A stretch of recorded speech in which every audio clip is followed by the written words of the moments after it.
Okay, welcome our video friends and subscribers. We appreciate all of you. And I try to make it a point every week to pray for the subscribers and viewers of this YouTube channel. And I know there's a lot of YouTube channels on today. It's unbelievable, and it's going to get bigger. I can see that and become one of the biggest things in this world. It's amazing what you can see on YouTube these days, and totally amazing.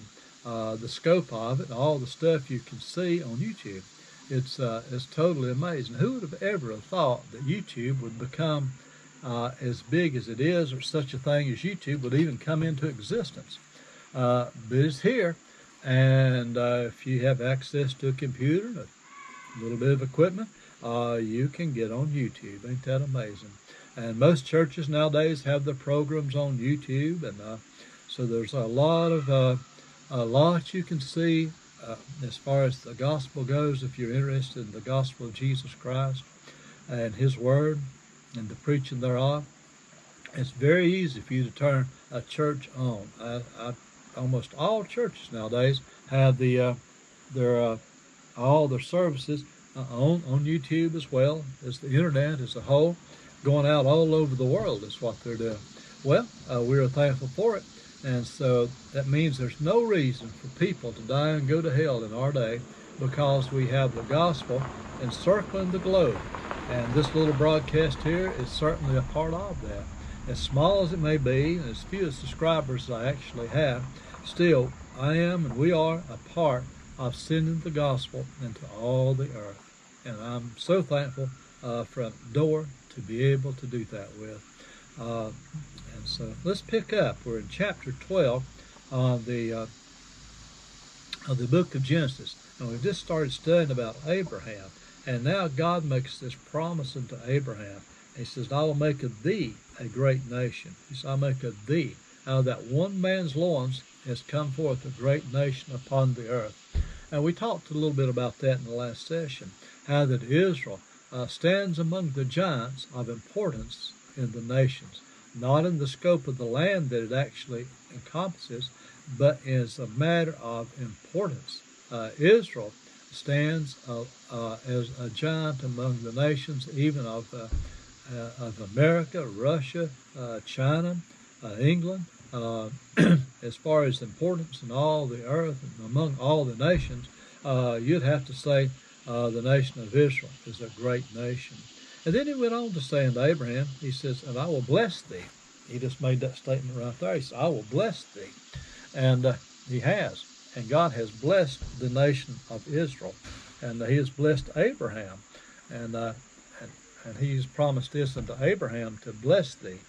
And he has. And God has been with him throughout the rest of the days of his life. And God used him.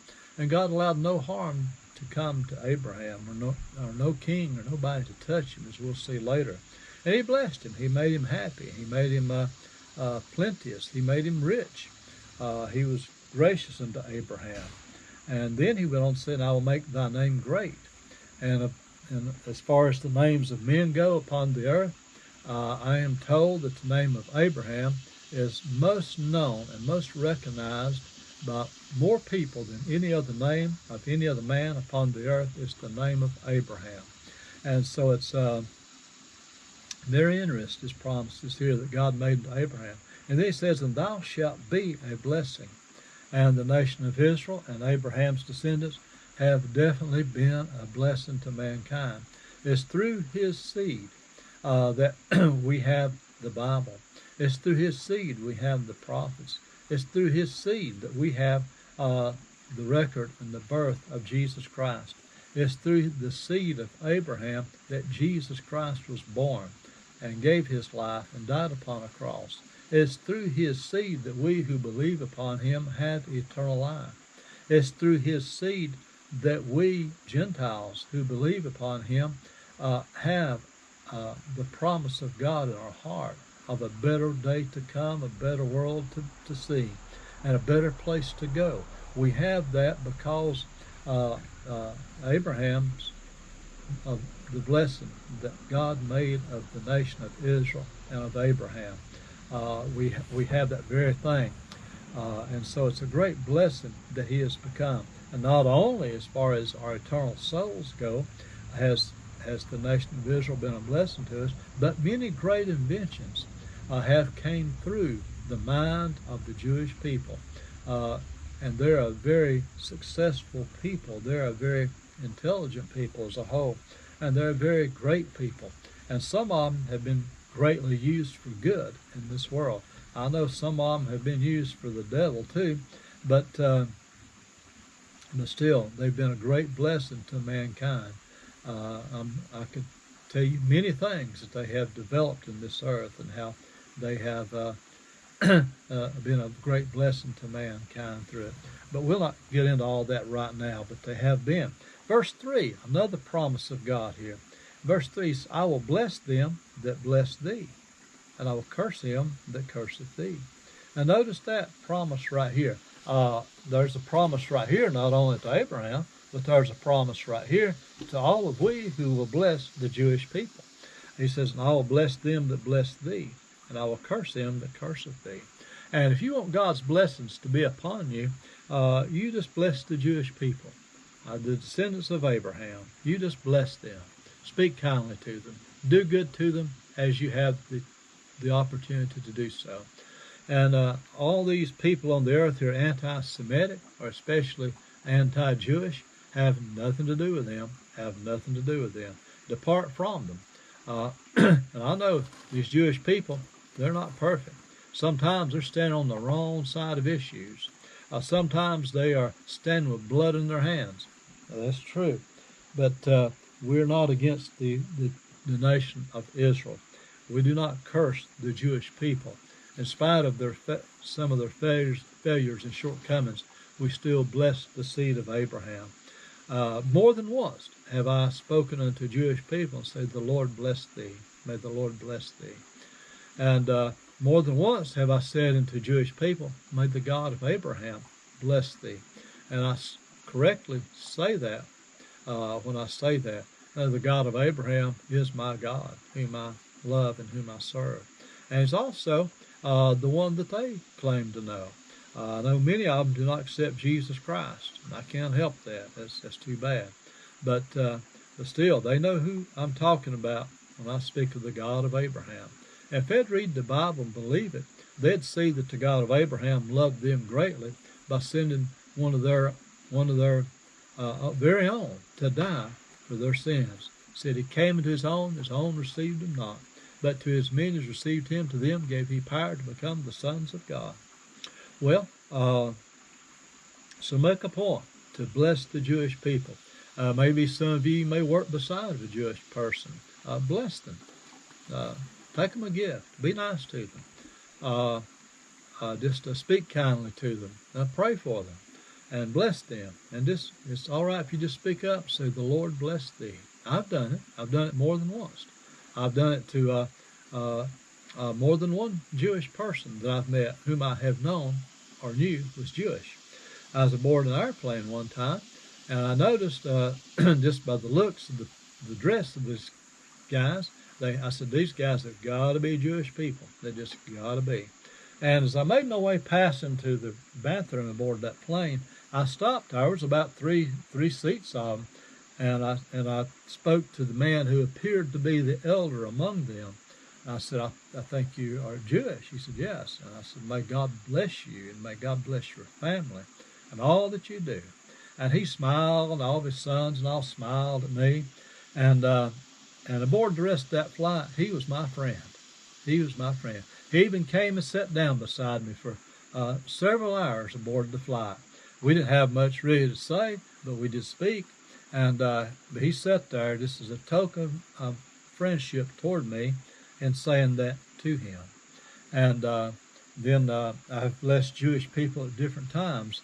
And I've made a point to send some monies to a Jewish mission work where they work among the Jews and humanitarian needs, and also with the gospel of Jesus Christ. And for many, many years, I have sent some monies along over to this ministry, which is given primarily to Jewish people. And I count that a great blessing in life to be able to do that, to be able to bless the Jewish people. And I was so thankful for the day that I learned this verse and I was taught what it meant and that we ought to just practice what it means. Not that we should neglect others, but definitely we should not fail to bless the Jewish people, the sons of Abraham. They've been persecuted probably more than any race of people upon the earth. Now he goes on to say, and he said, I will curse him that curseth thee. Now you Arabs, if any of you Arabs happen to be listening to me, you better be listening up to this. And quit cursing the Jewish people. And any of you haters of the Jews among our own nation here, you do you well to listen up to verse 3 of chapter 12 and quit cursing the Jewish people. Quit hating them, quit fighting against them, quit trying to destroy them. Drop your hatred, drop your cursing of the Jewish people, and you'll find and start blessing them. And I know you got deep feelings the other way, and you may scoff and turn me off and say, I'll never do it, I'll never do it. I'll hate them to the day I die. You're bringing troubles on yourself. You're bringing troubles on your family doing that. Do you love your wives? Do you love your sons and your daughters? Stop the nonsense of hating the Jewish people and turn and start blessing them. I don't care what your brother says or your neighbor next door in those communities may say. You'd be better off without them if that means you're going to be cursing the Jewish people. You'll get a curse of God upon you. You don't want a curse of God upon you. I know you don't. And so to all you people that have a hatred for the Jews, you better forget that nonsense. And also, I know there are Gentiles that curse the Jews and blame all the troubles of the world off on the Jewish people. Well, I wouldn't at all begin to blame all the troubles of the world off on the Jewish people. They're not the ones doing all the sinning. I'm sure they do their part. But they're not the leaders in all the sinful and bad things of this earth, not at all. Gentiles are certainly doing their part of it, and the Jewish people are doing their part too. But don't get the idea that they're to blame for all the evil in this world. They're not. They're not. And so even if it were, the promise of God would still stand that He will curse him that curseth thee. Now that's a promise from God. We'd do well to take heed to that, and just have nothing to do with a group that would curse the Jewish people. Now, some years ago, I was introduced to a group, and I won't give you the name of this group, and I learned that that group was anti-Semitic. In other words, they were against the nation of Israel. And when I learned that, I said from that day to this, I could never join that group or be any part of that group because they're anti-Semitic and they're going about cursing and hating the Jewish people. I said I could never be a part of that group to curse the Jewish people. And I said I'll join a group that wants to bless the Jewish people, but I'll have nothing to do with a group that wants to curse the Jewish people. You see, there is a curse upon him that curseth thee, and a blessing upon them that bless thee. I stood in an office one day. I was a general contractor. He was a Jew. And he mentioned the fact that he was a Jew. And I said, well, great. I have a special place in my heart for the Jewish people. And he smiled just as big as he possibly could. And it made him happy that I would say that unto him. I said, I hope that we can have a long relationship and a good one. And he said, well, I hope so too. And so it's always good to bless the Jewish people. And I know some of you've never heard this, perhaps, because you haven't read your Bible. But just look, it's right here, and that promise is good to this very day. And then he goes on to say, and these shall all families of the earth be blessed. And I've mentioned before, many of their inventions and many of the things that they have done have blessed the whole world of Gentiles many times over. Many of the great things we enjoy in life today have came from the hands and the mind of Jewish people, for which we are most thankful. And so always bless the Jewish people and thank God for them and what He has done for you through the Jewish people. Now this session's about over, and so if any of you have never been saved, there's one Jew that you need to know, and that's Jesus Christ. You need to know that Jew. Without knowing that Jew, you cannot go to heaven. Call upon him, believe upon him. You'll find he is more than gracious to save your soul.